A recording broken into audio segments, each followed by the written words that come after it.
ব্যাটসম্যানরা মাঠে প্রবেশ করছে।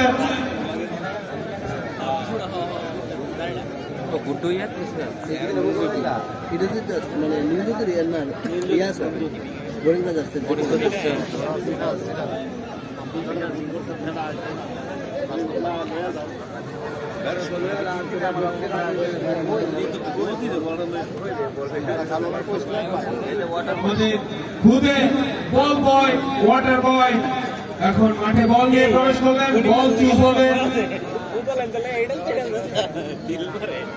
আমরা কিন্তু এটা নিয়ম করেছি, প্রত্যেক বছর আমরা করে থাকি যে ব্যাটিং দল থাকবে, ব্যাটসম্যান দুজন থাকবে, তার থেকে তারা অনেকগুলো বল থেকে আমাদের 16টা থেকে 20টা বল থাকে, তার মধ্যে একটা ম্যাচ বল চুজ করে তারপর কিছু নিয়মাবলী থাকে, আম্পায়াররা তা বলে দেয় যে বলটা যদি হারানো যায় কি হবে।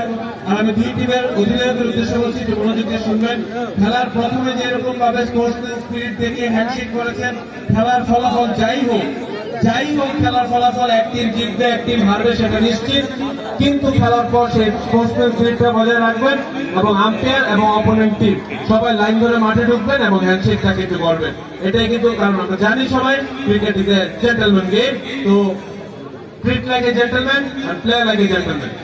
যাই হোক খেলার মাঠে কিছুটা হতে পারে আপনাদের ডিসিশন, আম্পায়ারের মতামত নাম নাই নিতে পারে।